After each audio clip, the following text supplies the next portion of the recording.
अस्सलाम वालेकुम, मैं हूं आपका मेज़बान बाबर अली और ये मेरा यूट्यूब चैनल है। उम्मीद करता हूं कि आप सब खैर खैरियत से होंगे और हंसी खुशी अपनी ज़िंदगी गुजार रहे होंगे। मैं आज आपको बताने वाला हूं कि हम हर रोज़ इतनी बड़ी बड़ी बीमारियों में क्यों मुब्तला हो रहे हैं और हम इतनी बड़ी बड़ी बीमारियों का अब क्यों नाम सुन रहे हैं जो हमने या हमारे बुज़ुर्गों ने आज से पहले नहीं सुनी होती। जनाब, मैं आज आपको इसकी असल वजह बताऊँगा कि ये बीमारियां हम में किस तरह सारियत कर रही हैं और ये बीमारियां कैसे आने वाले दिनों में बढ़ेंगी और ये बढ़ भी रही हैं अब भी। जनाब, मैं आपको बताता हूं कि आज से ठीक 50 साल पहले हमारे गांव में ये हालात हुआ किया करते थे कि आज से 50 साल पहले या इससे भी पहले आप कह सकते हैं कि एक ही डॉक्टर आया करता था जो 1 महीने के बाद, और वो एक ही लाइन में सबको खड़ा करके 4 से 5 किस्म की अद्वियात देता था और सब ठीक भी हो जाते थे। अब उनके पास कौन सा अलादीन का चिराग था जो इतनी बड़ी बड़ी बीमारियों में नहीं मुब्तला हो रहे।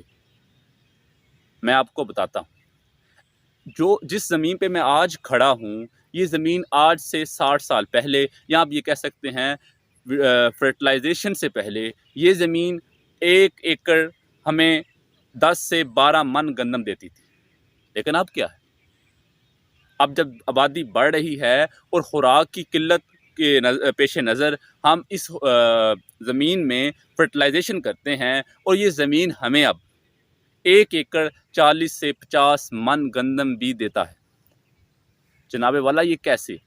अब ये फर्टिलाइजेशन ने खुराक की मकदार को तो बढ़ा दिया लेकिन इसकी ताकत को कम कर दिया, और ये खुराक जब हम खाते हैं तो यही खुराक हमारे अंदर बड़ी बड़ी बीमारियों का सबब बनती है। आप एक सादा सी मिसाल लीजिएगा कि एक मुर्गी जो हम अपने घर में पालते हैं, 1 साल बाद वो इतना गोश्त देती है, वही मुर्गी जो मुर्गी खाने में 2-3 माह में तैयार होती है, उसके मुकाबले में वो ज़्यादा गोश्त देती है। अब मैं आपको बताता हूँ, वो ब्रायलर मुर्गी गोश्त तो ज़्यादा देती है लेकिन उसकी ताकत में कमी है। यही वजह है कि हमारे जो बुज़ुर्ग थे वो सादा खुराक खाते थे लेकिन इसीलिए वो बीमारियों से बचे हुए थे।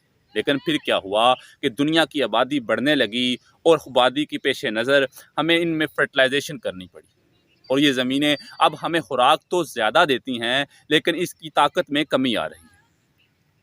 और ये आने वाले दिनों में मज़ीद इस पे ज़मीनों पर तजर्बे किए जा रहे हैं और मज़ीद अच्छे या बुरे आप भी कह सकते हैं कि केमिकल इसमें इस्तेमाल किए जाएंगे और मज़ीद खुराक को बढ़ा रहे हैं, लेकिन इसकी पेश नज़र इसकी ताकत में मजमूई तौर पे कमी हो रही है।